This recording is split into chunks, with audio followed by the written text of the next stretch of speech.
It's not to say that we don't have this type of weight on the road already. I mean, here's a semi-truck going by, or a heavy-duty truck pulling a horse trailer. It's just the fact that we've got this amount of weight being introduced to a class of drivers who might not be used to driving this much weight, and we also have this much power accessible to people in a format that simply has not been there before. I mean, you're not getting into a 3500 series truck with a horse trailer and being able to accelerate like you can, like you're capable of in this truck, and as innocuously as you can. I mean, you don't even notice how much you're accelerating compared to if I were in a gas truck, it would be tacked out right now. Hey everybody, it's Charlie from Daily Motor, and we have teleported back to Michigan to the classic Daily Motor testing route, but instead of Chris Brower, I've got Omar from Omar Drives. And since Omar no longer films long-form videos for his channel anymore, you guys get a little bit of Omar long-form YouTube action here with us today. This is all you'll see long-form. Yep. I want to see that. And I was too lazy to put a microphone on Omar for this section of the video, so anything you want to say on the outside of the car, you're going to have to speak up and we'll be loud. But I'm just excited to get to the Daily Motor startup. We're going to go do the Daily Motor test route. It's been a minute.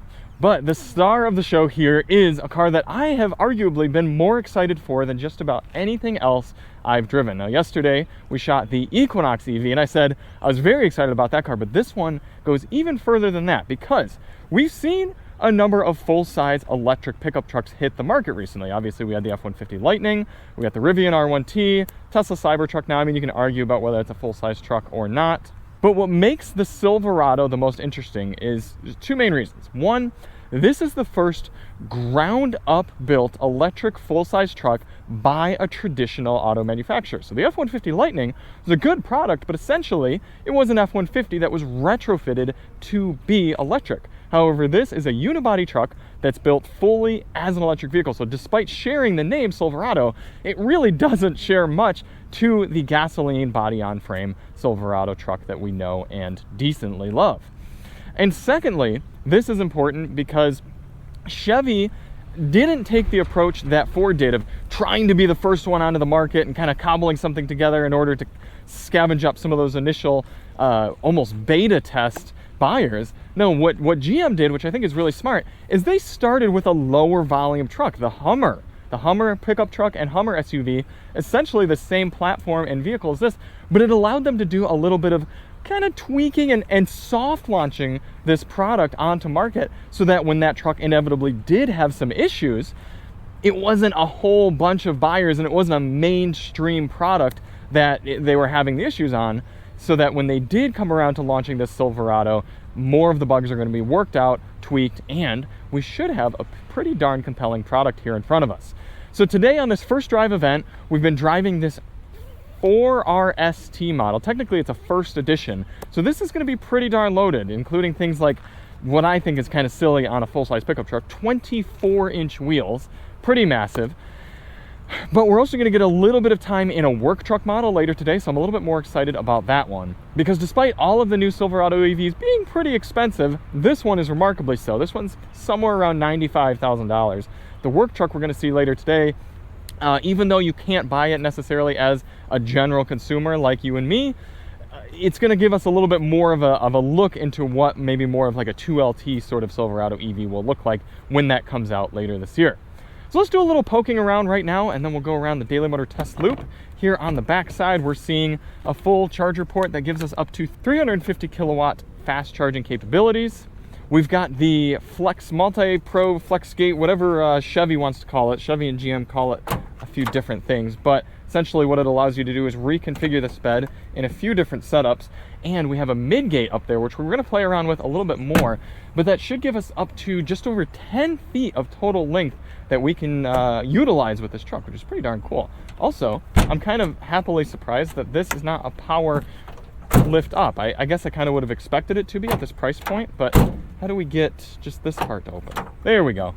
So you can also do this with the tailgate, and then you got like a little bit of platform. You can lift this up and put things in that way. There's a lot of different ways you can configure this. I'm sure this will be optional depending on which trim you get. Hopping up and looking in here, we see some of the up to 11 different power ports that you can get on this truck and access up to 10.6 kilowatt hours of power from the remarkably large battery pack. It's something around 200 kilowatt hours. Chevy hasn't actually told us yet, but I see all the way up to a 240 volt 30 amp plug right there, and then a few wall style 120 outlets as well. A lot of different places to clip things in. I also see a handle that you can pull out for helping get yourself into the truck. We're going to play around with the midgate a little bit more once we're static later on here today. Taking a quick look into the back seat, you can see quite a bit of room. We'll sit in here in a moment, but you have the ability to, right, lift these up. You should. Or do they go the other way? What's going on here?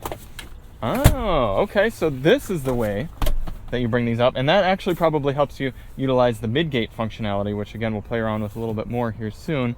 But okay, so that's not a perfectly flat surface, so maybe something to consider depending on how you're used to using your full-size truck. But coming on in, shut the door.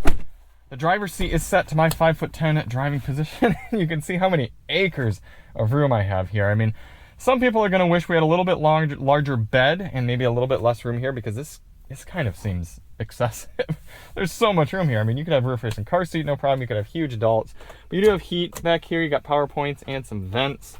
Pretty standard fare for a full-size pickup truck. I mean, this seat's a little bit of a sharp recline, but I can tell you I'd have no problem being back here for quite a long time. Door handles seem pretty solid. Everything seems pretty decent so far. I mean, you got to evaluate this at what, about a $95,000 price point, so I'm going to keep in mind. Let's take a look at the frunk. Powering up here. Oh, maybe. I don't know why that didn't open. There we go. Maybe I had to hold it down a little longer.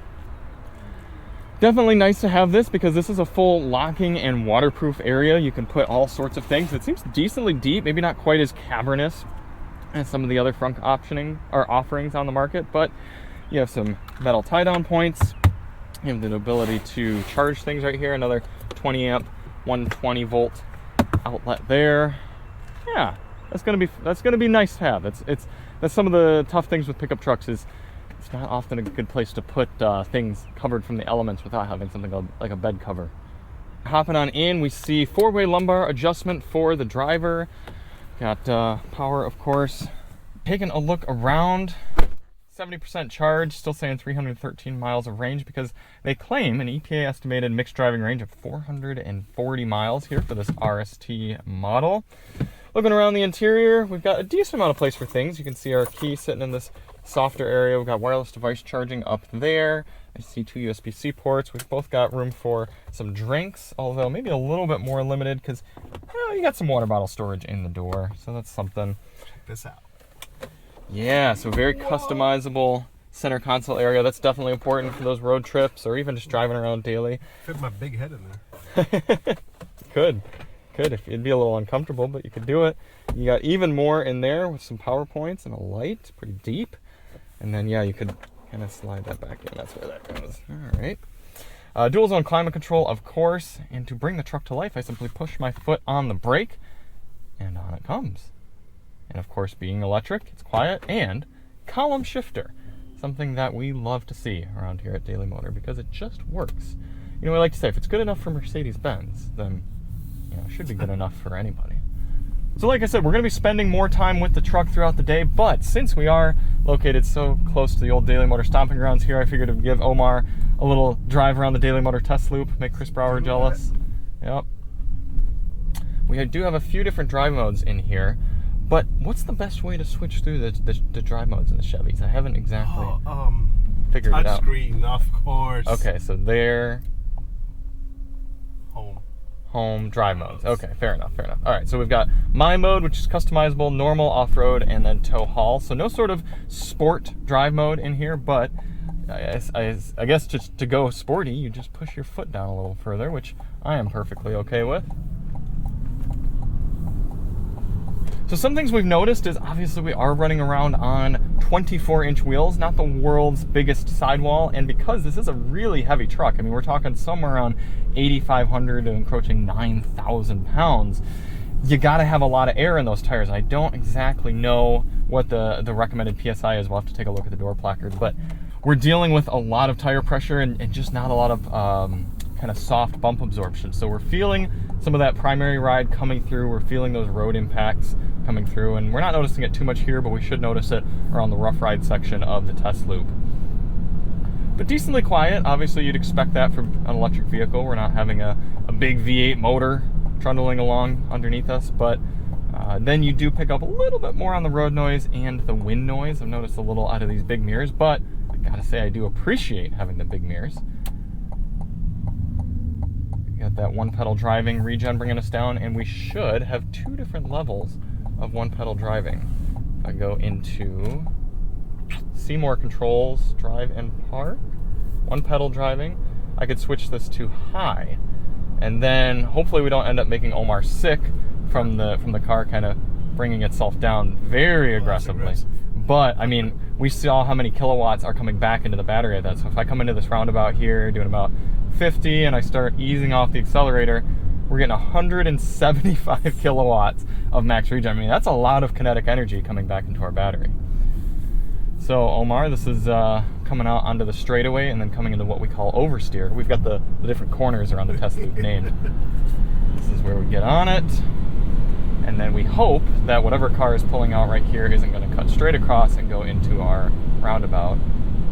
And we also hope that this Impala is not taking the turn as well, which is entirely possible. Yep, they are, so we're going to slow down a little.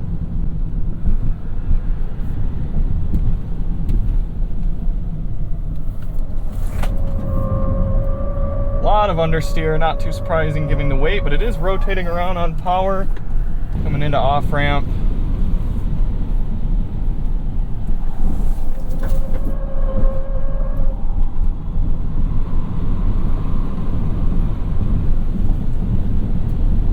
Rough ride section here. So we do have an air suspension. It's soaking up, it's making that secondary ride good, but we are feeling, well, the bumps aren't coming through terribly, but right here in the braking section we should feel that air suspension going to work.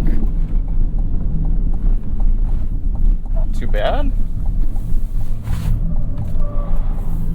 Again, a lot of understeer.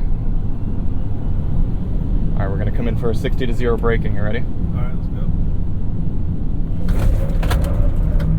Despite the weight, still bringing this thing down, and then launch. So I've noticed a lot of these GM vehicles, this happened with the Equinox as well, it's not a very aggressive on-throttle launch. It sort of feeds you the power delicately. I think you need to activate wow mode. Yeah, wow mode, which we're going to be doing in a little bit, and it's we're always forgetting the acronyms. Wide open watts, yes. And that should give us a more aggressive launch than we'll do here momentarily. All right, we're gonna do a little wide open watts demonstration. Yeah. So we're gonna press the button. 3, 2, 1.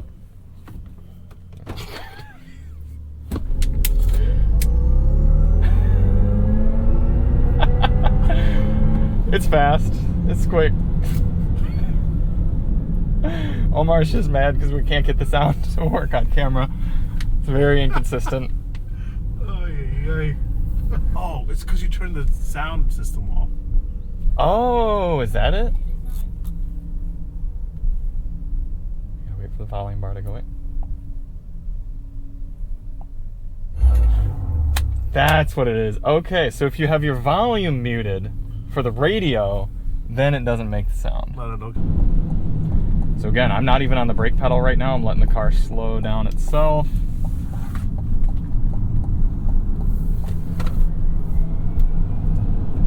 Little bit of torque steer actually. This is an all-wheel drive truck and it's got motors on both axles, and I do feel the steering kind of yanking at me a little bit. It's something you're not really used to in a full-size truck.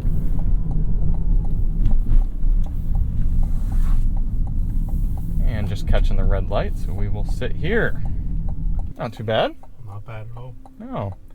It's not light on its feet. It's not sprightly, and there's a weird heaviness to the steering, and it's not even weight, it's just this electromagnetic resistance that makes the steering, I think maybe they were trying to go for like a traditional truck steering feel, but it just feels like I'm fighting the vehicle a little bit. So It made for a pretty relaxing highway experience, which we'll see here in just a moment, but it's something to get used to, something that struck me at first. I wonder if in my mode you can customize a little bit of sportiness too. The steering wheel is on sport, on tour. Okay, yeah, let's see how that helps. Everything on tour, except acceleration. Let's see if that helps. Oh yeah, it's definitely lighter.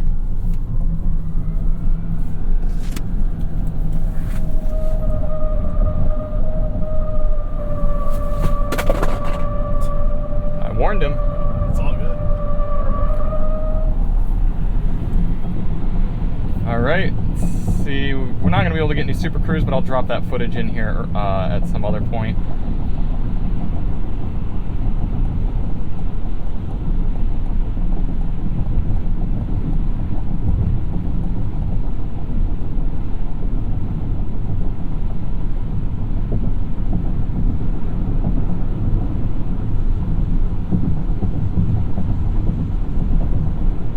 Concrete section of road, not the quietest truck I've ever been in. It's not helped by the fact we've got a fixed glass panoramic roof that you cannot cover.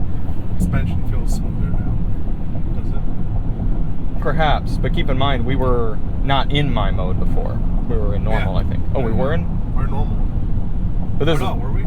I think we were in normal. Oh, okay. So, but yeah, maybe it is a little. So what are we in now? Tour. Okay. Yeah, maybe it is a little smoother. And I didn't really have a problem with the suspension, or it was just kind of, it's that impact harshness. You know, you're feeling those little road cracks. So, but yeah, I mean, upon our initial time with the truck and taking it around the loop here, it's competent, it's fun. We definitely have the power, and a lot of kind of more of the evaluation of the truck is just really going to come into how does it fit into your lifestyle. They really got the driving dynamics down nicely, and the technology here with this large screen and the Android Automotive with Google Maps built in nicely. Google Assistant, also very nice. I do like this lighter steering. It feels a bit weird for a truck to have very light steering, but I appreciate that. And yeah, we're going to be spending some more time with the truck throughout the day. We'll wrap up some of our thoughts with you later on. So Chevy has been a little bit sparse with details for us, so I apologize for not having everything like the pricing differences right off the top of my head, but we're getting the chance to drive the work truck version of the Silverado EV now. We spent all the morning in the 4 RST, so that one pretty loaded up. We're estimating about $95,000, big 24-inch wheels and everything. But I'm more excited about this because this is going to be a little bit more representative of what you might see on something like a 2LT truck when you're able to buy those. So we've got much thicker sidewall here. However, we've got more standard suspension, fixed suspension versus the air suspension you get on the 4ST. We've got more plastic bits around the truck, but still a lot of the same functionality. And this one we're looking at should be somewhere in the $50,000 range. Or no, sorry, not 50, the $70,000 range. So you have traditional tailgate, none of the multi-pro, anything like that. We still have the 3 power points there, and it looks like we still have the bulkhead deal. So let's open that up. Oh, maybe, do we not actually have? Oh, we don't have the mid-gate pass-through in this one. Never mind. So we'll have to show you that in the 4 RST here in a little while. This just has standard pickup seats, so you can actually put a bunch of things in there. And yeah, no ability to open up that the way we could in the 4 RST. So we'll show you that here in a little while. Do we still have a frunk, however? I believe, yep. Oh, but does this one not power open? Do we have to manually open it up? Yeah, okay, the manual frunk. Still see that functionality there. Oh, and then it powers closed. Okay, all right. So honestly, so far the work truck feels much more like a truck than the 4 RST did. Getting inside, we see an interesting combination of sort of modern tech and then more old school sort of tech. So we've got a rubber steering wheel, but power adjusted steering column. So that's kind of interesting. Got a trailer brake controller integrated, and looks like a trailer mode. Okay. We've got a smaller screen than we saw in the 4 RST. Still got physical controls down here. Still dual zone climate control. Let's take a look at some of the things we got going on here. Trailering screen, charging screen. Yeah, much more traditional look. Still got our Decent sized Google Maps though. Is it a more traditional center console? Looks like we've got a pass through, so does this move though? It seems like it should move. Maybe not. Maybe that stays there. Okay, so kind of a big pass through area, but not adjustable like it is in the 4RST. Alright, let's go for a drive. Oh, manual adjust seat. Okay, $70-some thousand truck, manual adjust seat. Definitely paying for the powertrain. We seem to have a simpler steering setup. It's a bit more just basic feeling. Like it's not as smooth. Let's see. Do we have drive modes? Doesn't even look like we have drive modes. Okay, that makes sense then why there's a trailer button. So probably just one steering mode. It's a bit awkwardly light. Ooh, but it does get up to speed nicely. Okay. Still have the ability to cycle through a few different gauge cluster screens. It doesn't look like we're getting the full Google Maps screen that we saw on 4RST. It's okay.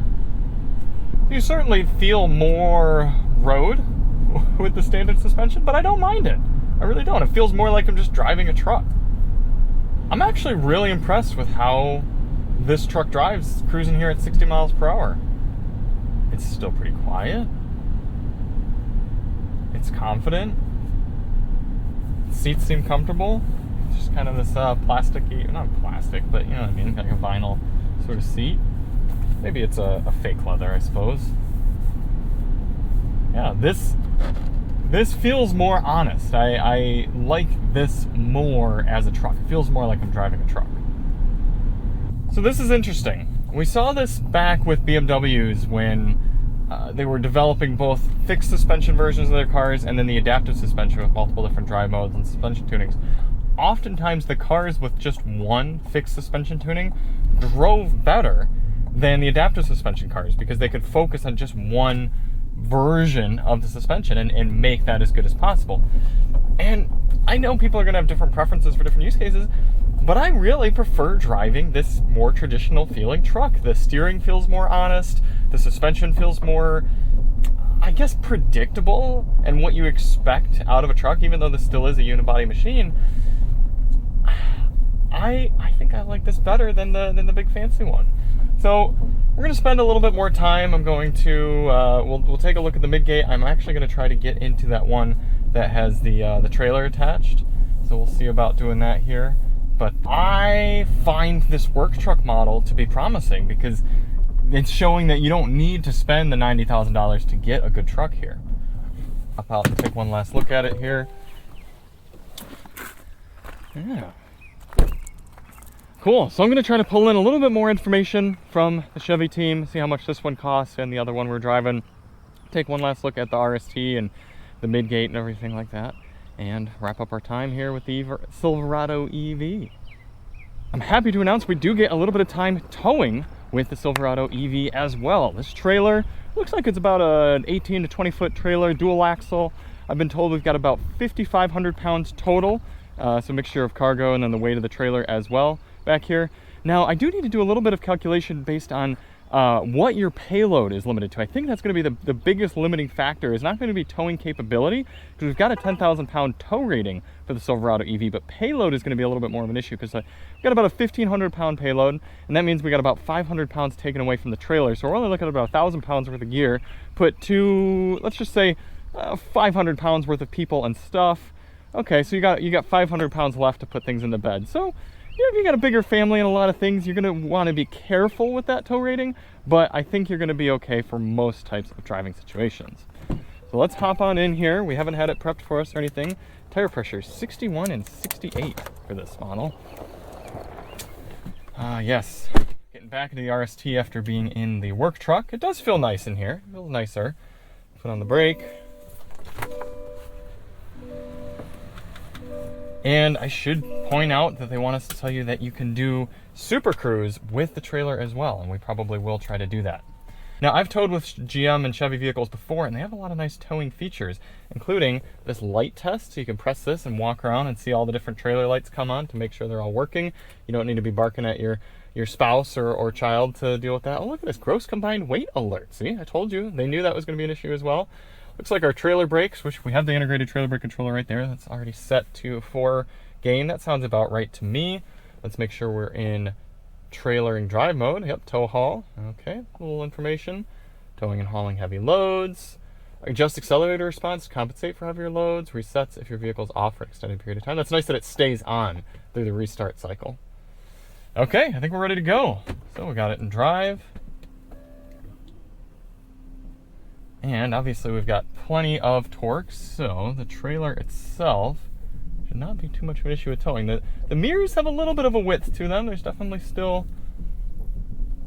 not as wide as like a traditional towing mirror, trailer mirror. But very light steering in this trailer mode.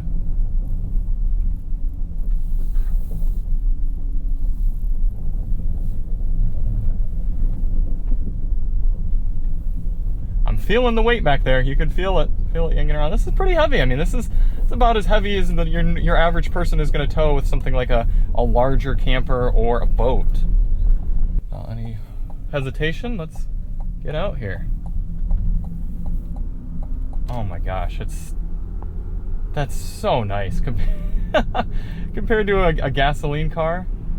I'm actually going to give this biker a little bit more berth because we do have this trailer. I don't want to clip him or anything. Okay, he's going right, so we can go straight.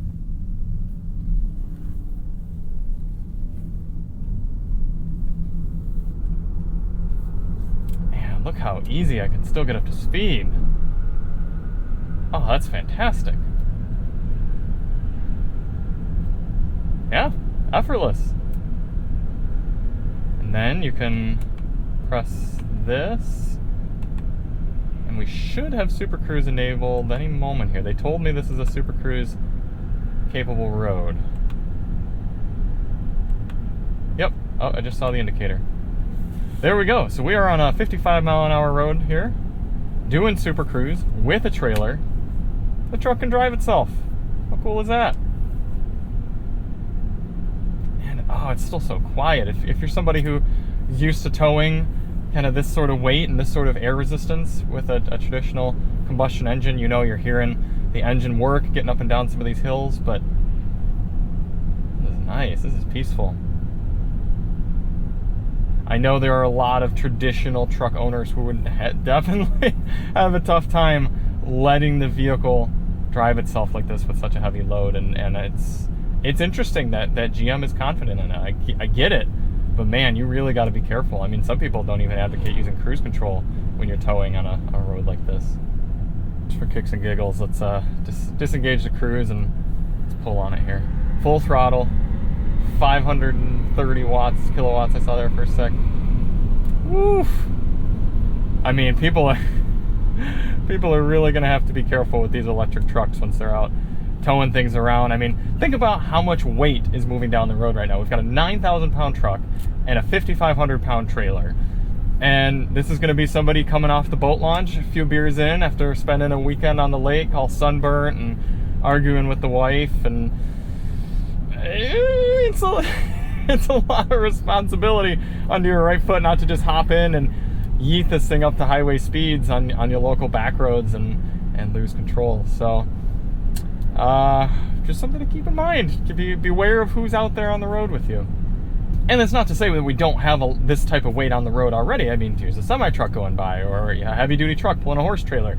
It's just the fact that we've got this amount of weight being introduced to a class of drivers who might not be used to driving this much weight. And we also have this much power accessible to people in a format that simply has not been there before. I mean, you're not getting into a 3500 series truck with a horse trailer and being able to accelerate like you can, like you're capable of in this truck, and as innocuously as you can. I mean, you don't even notice how much you're accelerating compared to if I were in a gas truck, it would be tacked out right now.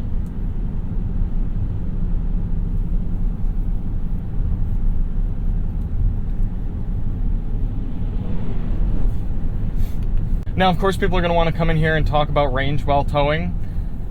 And I'm not really going to talk about it because there are way too many variables. I mean, you're talking about the aerodynamics of your trailer, the weight of your trailer, the topography of the roads you're driving, the speeds at which you're driving. It's going to be bad. Just know that. I mean, it's going to be a fantastic tow rig for something like taking the boat to the lake, but it's not going to be a good vehicle for towing across country. I mean, just don't use this for that sort of purpose. That's where a diesel truck comes into play. I mean, use the right tools for what you're doing. I mean, for a weekend sort of lake type vehicle or pulling the side-by-sides around or something like that, this is fantastic by all means. But it's just, don't try to make it something that it isn't. We still did get 1.5 miles per kilowatt hour, which is not terrible, I will say. I am satisfied with that, absolutely. That was really quite good. I would love to be pulling stuff around and going up and down hills with that. And think about all the power that you're recuperating getting to regen. So if you're you got all this kinetic energy behind you. Oh, I wish it had set the parking brake automatically in tow mode. That would be nice. You got all this kinetic energy and you're slowing it down and being able to get about 250 kilowatts of regen there. That's really nice. Okay, on to the next thing. Probably one of the only Silverado RSTs you're going to see right now that isn't black, but this one is showing us the midgate in action. So for those of you who are not aware, we've got the ability to bring open the middle of the truck and actually put things right through. So you can see this whole kayak can go through and is actually sort of held in by the multi-pro flex whatever tailgate there, and the midgate sort of splits open. So we go over to this side, you can see this open. We've got that hard plastic right there, kind of comes down, the seats fold back, and then it comes right through. And I'll show you on the other side how that all happens. And I have to say, it's easy enough that when I was shooting a video for Winding Road earlier, I was able to figure it out while still filming and didn't have to do any reshoots or kind of pauses to figure it out. So you first come in, pull this part, sorry, this part up, and then this part down. Make sure that comes down. There's that latches more or less into place. And then, I thought there was one more little bit that I sort of release. I don't know if this truck key missing. Here I was saying how easy this is. It might be, maybe this part is locked for some reason, but you're supposed to be able to just kind of come right here, plop this part open as well, and then you get this whole hard plastic side. So after spending the day with the Silverado EV, I gotta say, what I'm most excited for is spending quality time with the truck, because it's one thing to go out on these curated roads and to kind of get the presentations and everything and be told how great the truck is and experience some of those cool things, but it's another thing to live with it in your day-to-day and sort of see how well it does with day-to-day functionality. And I think that's going to be where this truck really, really shines. I'm gonna have to, I really wasn't able to get much pricing at this point. They're being a little coy with it, but we'll sit down more at home and kind of analyze that pricing. But I think when you're going to be able to start getting them for about $80,000 or so, it's going to be a big jump, and it's not going to be the right product for everybody, but for a large swath of users, there's going to be a lot nice about having an electric pickup truck versus a gasoline one. And from everything I've driven so far, this is the most straightforward and most capable and affordable, kind of that right blend of all of those sort of package. So thank you all so much for watching. If you do want to see more on the Silverado EV, check the link below. We're going to have more videos once we get one back at home, kind of test out the sound system, do our range testing, all that good stuff. And we'll see you on the next one. I'm Charlie from Daily Motor, and as always, drive on.